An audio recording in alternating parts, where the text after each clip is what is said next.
The TAKful Creator here. Let's get started. May God the Creator bless us. May God the Redeemer heal us. May God the Holy Spirit enlighten us. Give us eyes to see, ears to hear, and hands to do the work of God. Feet to walk the path of justice, and mouths to preach the good news. May the angel of peace, prosperity, sheesh, love, abundance, guidance, and grace watch over us and lead us to the reign of God. Ashe. Ashe. Sheesh. Alright, so I know y'all saw that. I'm not even going to read it out. Y'all saw what you needed to see. We're going to tap into this energy. Okay, we're going to figure out why this ADHD, undiagnosed, diagnosed ADD with this Pisces energy is even relevant right now. Why? Because there is some consistent inner healing to the point where I'm feeling like this person is crying, like in a way like they're stuttering over words, because I'm like biting my tongue as I'm speaking. Like, what is going on? So we have some inner consistent healing with a Pisces. Alright, so that's a positive thing. Like, we are not upset about that. But for us to be tongue-tied and this energy to be kind of gut-wrenching, it's like, why? Why? Because something that was a fantasy and a dream is now knocked out, is now no longer awake. It's sleep. It's kind of like stagnant energy. I'm getting like hibernation here. So whatever fantasy, like dream-like fashion and energy was feeling, it's no more.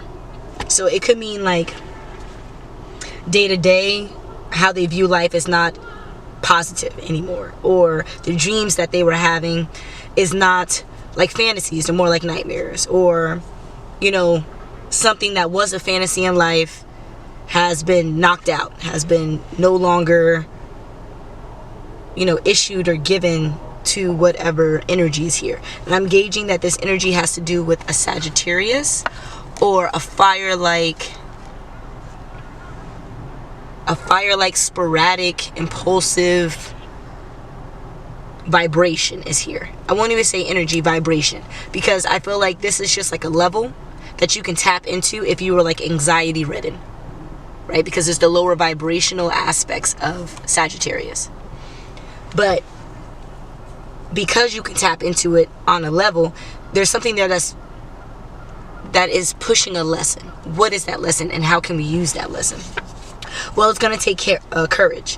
It's going to take courage for someone who shows up as Peter from Family Guy. This person is probably not as educated, or they don't really think through things well. They rely on others to glean information or piece together information. And because they don't have this trust for what others are doing and saying, they fall into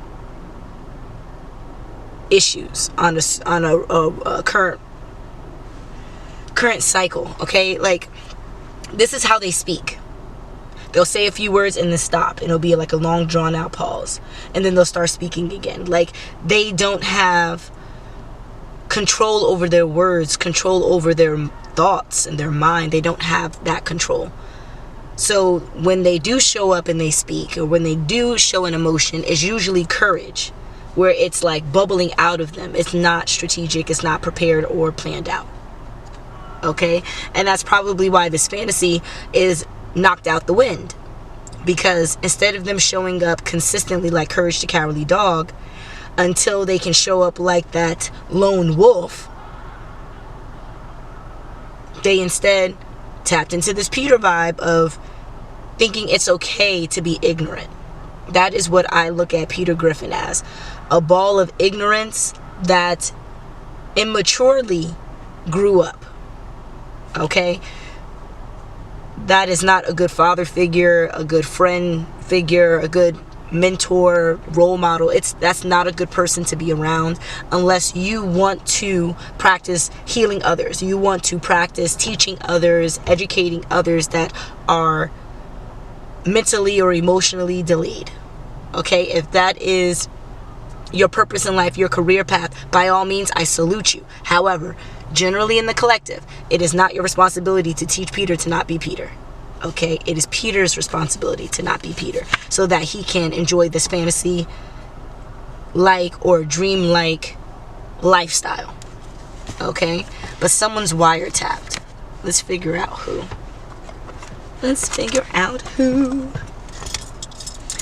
So there's an energy that's wiretapped. Yes, which means that all of the information they say is being listened to by others. No, all the information they say is energetically being tapped into by someone who's a psychic, or someone who is spiritually inclined, or someone who is a medium. Okay, so we're not talking about physical wiretapping, we're talking about spiritual wiretapping. So is it this energy that's wiretapping? No, it is this Sagittarius energy. Okay, and now we can see that these are two different energies. Aha. So I have one reading where the Sagittarius was in reverse, so I'll add that to the end of this, because I see that this might be the next step. This is the progression stage until where they're in the upright. Okay, but the Sagittarius is wiretapping, I think, this energy's mind state. They're figuring out where this person is emotionally and mentally. Maybe not physically, but emotionally and mentally, so that they can better order their steps. What are those steps?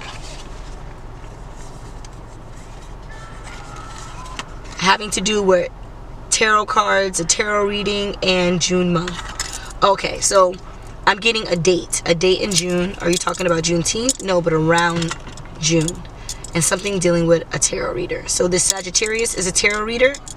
Okay, all right. I apologize for airing your dirty laundry, but you know, it always aids the collective.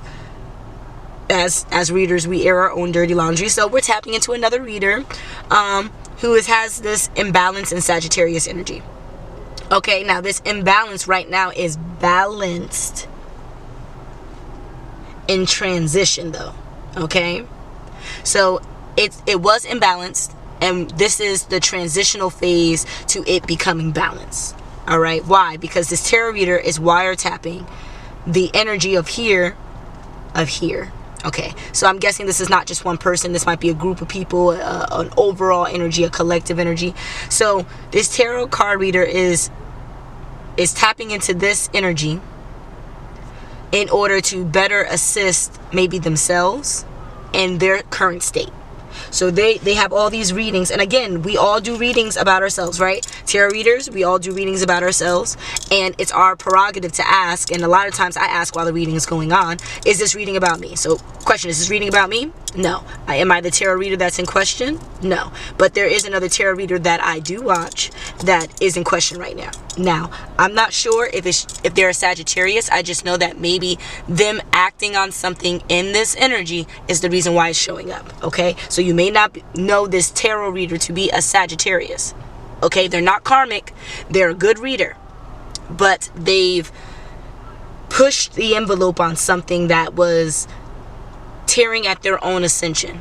They pushed a negative vibe, or they pushed something out there that kind of removed them from the path that is their calling. They're on the adjacent path, and we need to figure out how they can be on this divine path. Well, it's because they're entertaining this Peter Griffin that is ruining the dreams and fantasy life that this tarot reader has manifested for them, because they're showing up like Peter Griffin, and sometimes Courage the Cowardly Dog. And honestly, for a partner, whether it's in a relationship or a business or a kinship or whatever the case is, whatever ship this partner is on, it's supposed to be mutual in a way that can bring about bliss, i.e. fantasies and dreams. Unfortunately, it can't happen if these two are not equally yoked, if there's misalignment. This Peter Griffin has some kind of misalignment, and that's the reason why this tarot reader can't show up in a divine light fully. They're moving into a divine light. They've dealt with the most treacherous parts of whatever this energy has to hold, so it's easier for them to deal and transmute and navigate the energy. However, they're not quite there. Why are they not quite there? There's something dated in June, last June. Okay, so the June prior to you reading, the June prior to you watching this reading, that is when something happened between these two energies. Okay, that might have been the start, that might have been the finish, whatever the case is, something happened between these two. Okay, what is it? What is it? It could definitely be the wiretap nature, that's when the tarot reader first understood what this energy had to offer, or first like dove into it. Why do I say that? It's because the fantasy and dreams are closer to the reader. So that could have been the overall energy of manifestation for them. Because of that, they decide to tap into the energy, this fanatical energy, to know more about it, to see if it was truly a fantasy or it was the life of their dreams.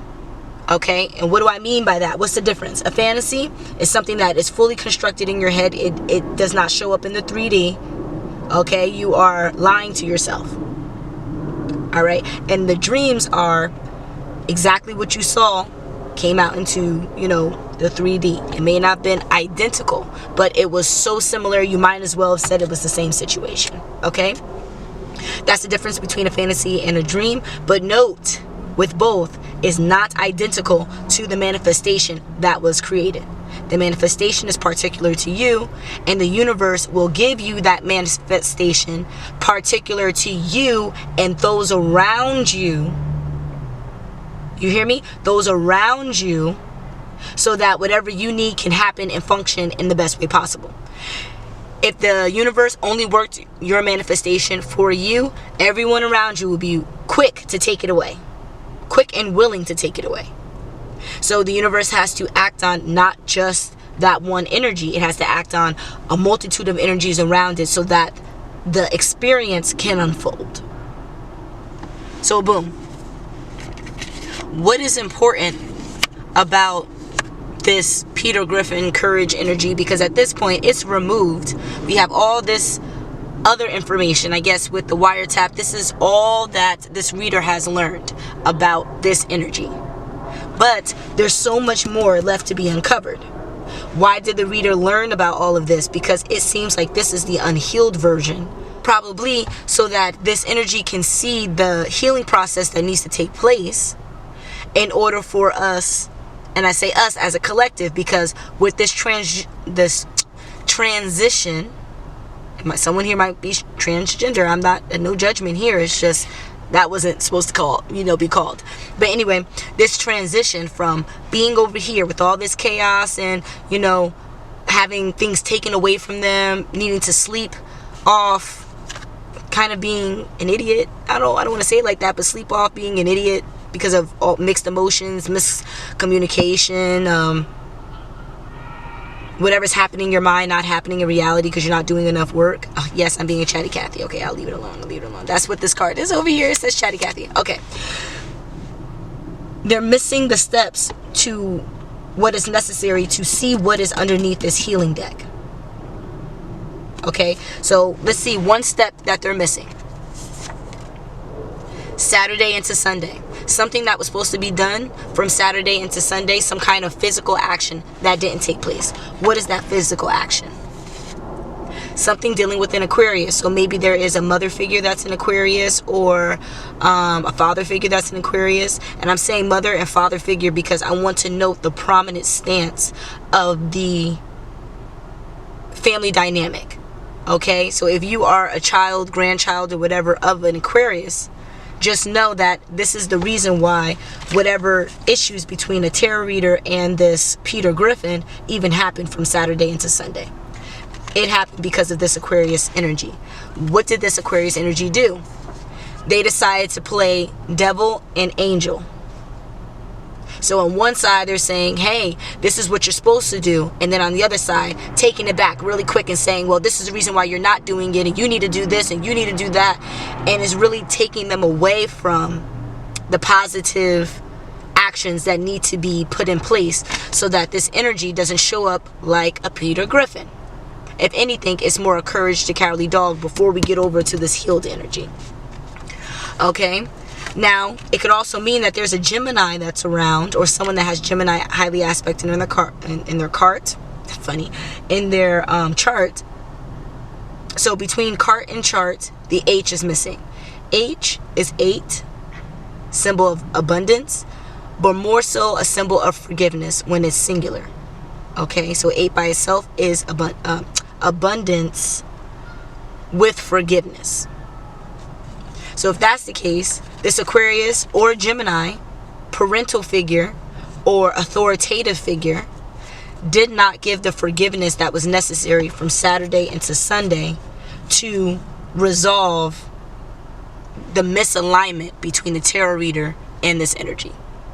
That misalignment is causing chaos, tower moments, and all this stuff for this fantasy, while the tarot reader is over here just learning what chaos is even happening, not having any control over anything. That's the issue. Tarot reader is normally, they have the ability to tap into information, to energies. So if you're not doing something right, they can tap into an energy that is and teach you. But they have no control over anything right now outside of understanding. Even if that understanding goes against them, and they're called to remove themselves. And that's why the Sagittarius is not in the upright, because they're being called to use discernment. And here we go. From Saturday into Sunday, this energy that wants this fantasy and all this other stuff, that was speaking a big game about having the perfect family dynamic, maybe Christmas Eve or Christmas Day or stuff, like really talking about future works, didn't offer an apology. Something so simple as apologizing for what you did wrong. The only reason why it's not simple to them is because they're too immature and juvenile to see what they actually did wrong. And I'm going to take this a bit personal, because for you to not use something as frivolous as words take 2 seconds to say. You can't say 2 seconds worth of words that would save you, that would save a dynamic, that would save a relationship, to give a legacy, to give a dynamic, that would save your job, that would save your family, that would save your, excuse my language, but your ass. You can't say 2 words that would save your own ass.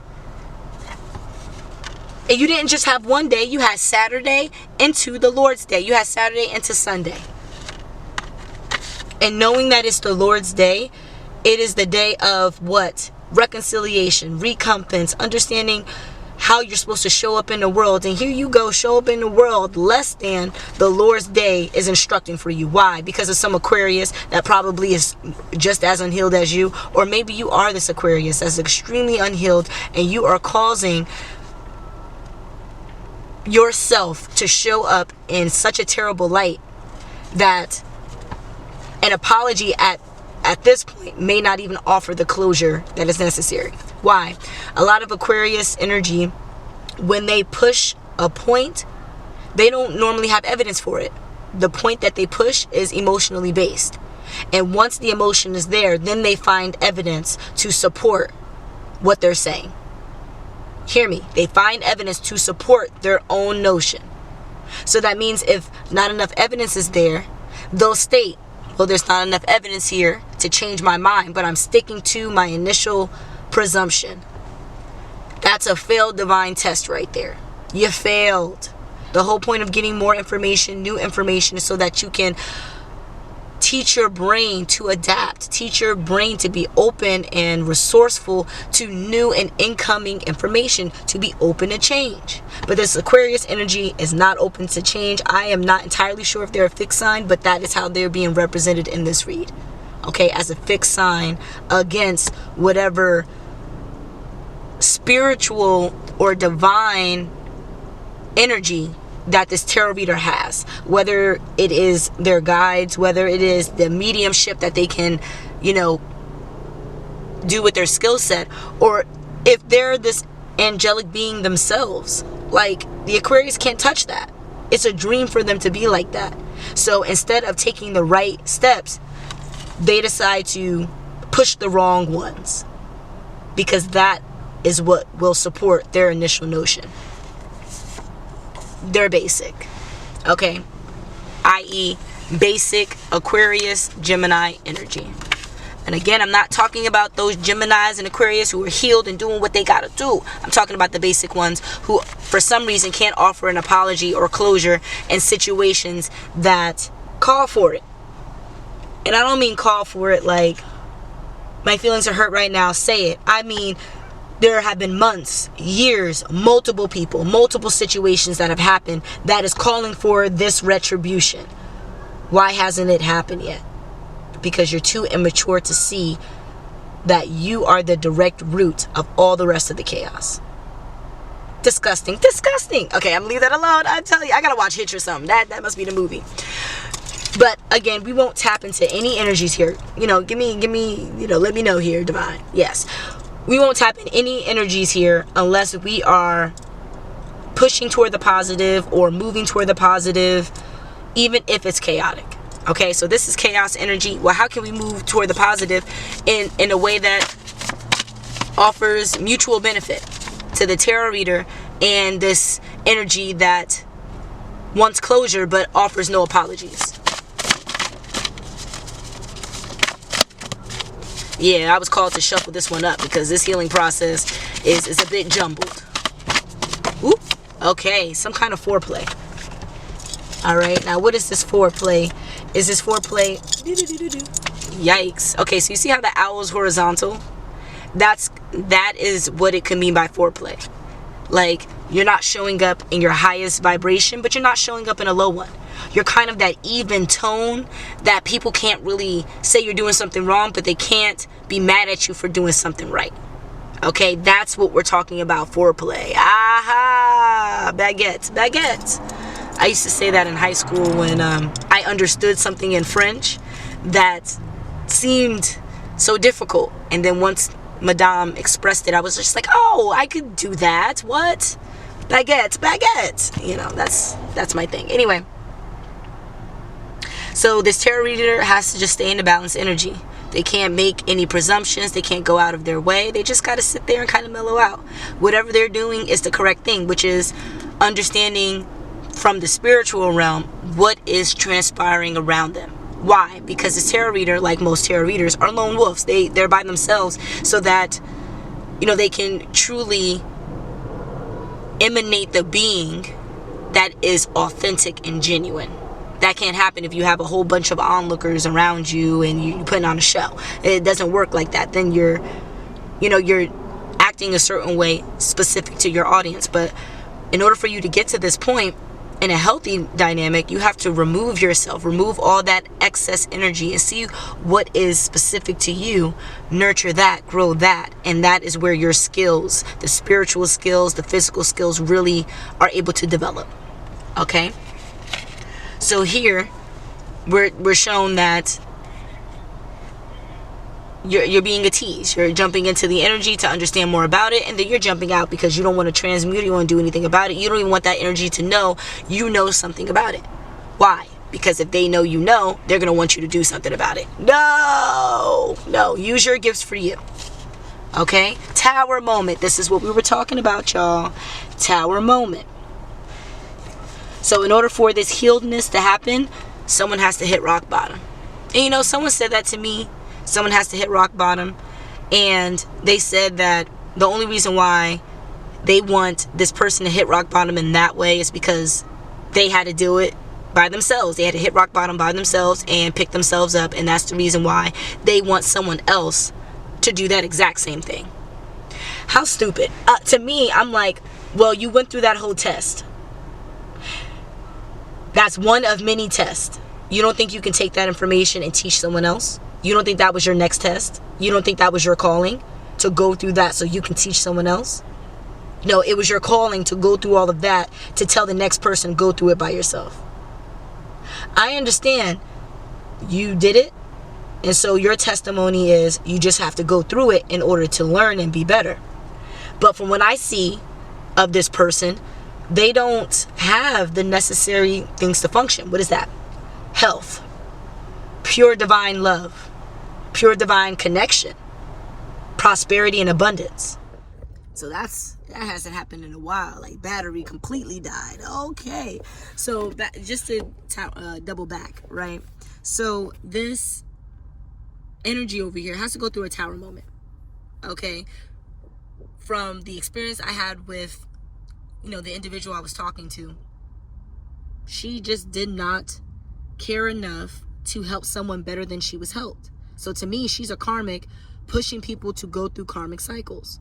Whereas I'm the type of person that says, well, I went through it. Let me give you the information so that you don't have to go through it by yourself. Yeah, you have to hit a certain point, but it doesn't have to be rock bottom. You know how hard it is to pick yourself up from rock bottom? But you know how easy it is to slip down a few steps and then, you know, pick yourself back up and continue down the path, or continue down a path better for you? If you start at the finish line, you got 10 paths in front of you. How do you know which one's the best one?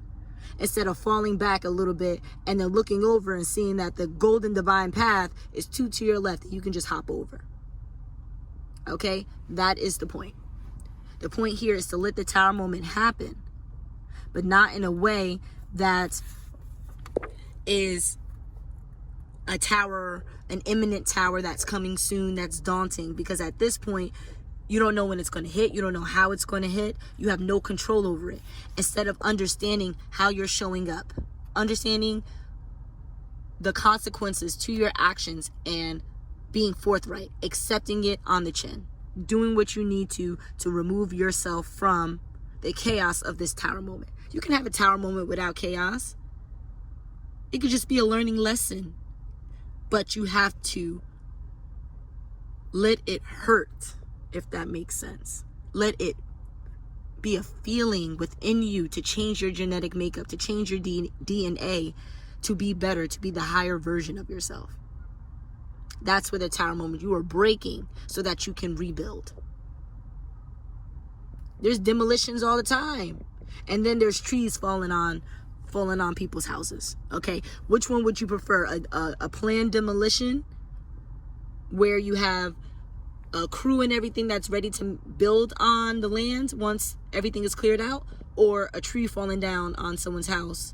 You know, protection for everyone so that that doesn't happen, but a tree falling down on someone's house and then having to figure out insurance and all this other stuff with no rhyme or reason of how to, you know, fix your house again.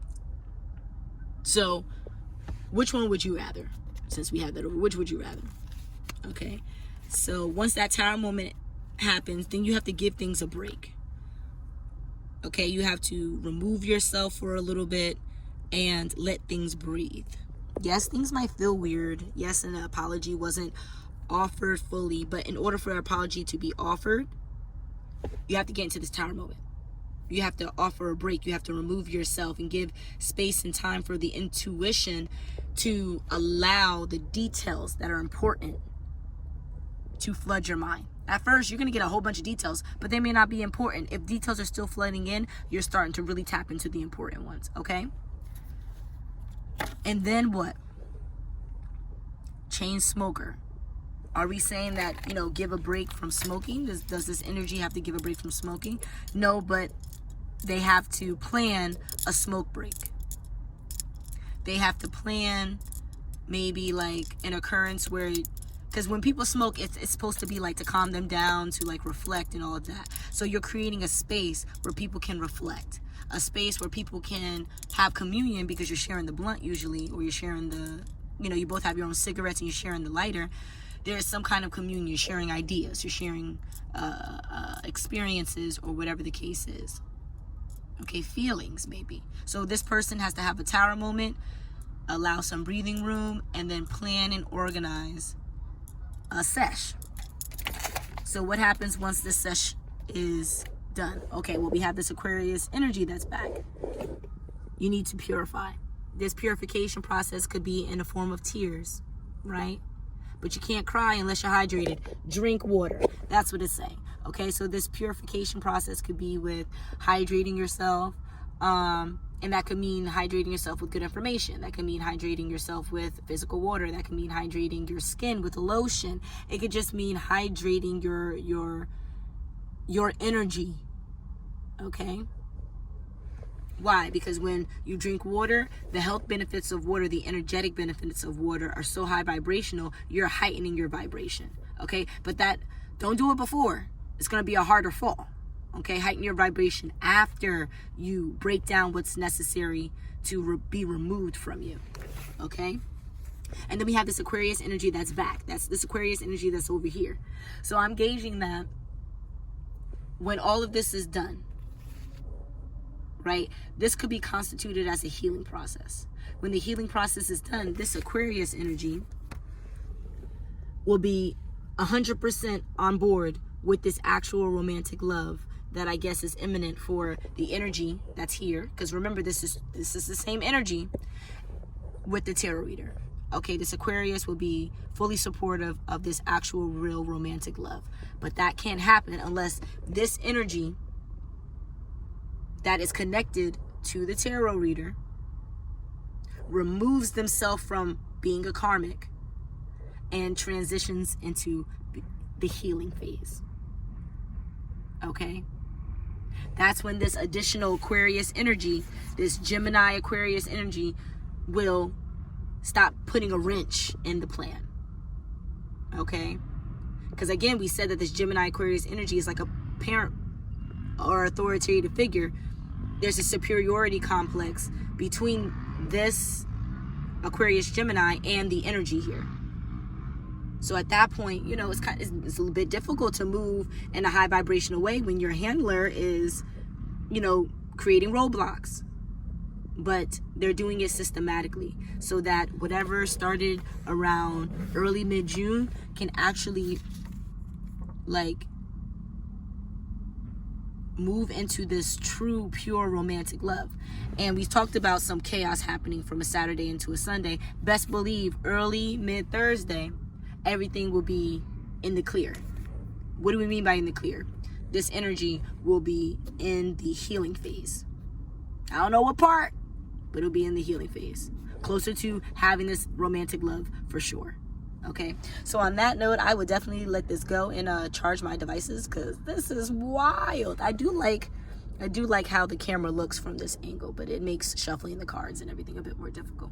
Anyway, I'm just chit-chatting. I will see us soon. I appreciate your likes, shares, your subscribes, and I just appreciate you all for getting to this point of the reading. Like, if you lasted this long, you are meant to be where you are in the collective, and I appreciate you for appreciating me. Okay, until the next, I'll see you soon.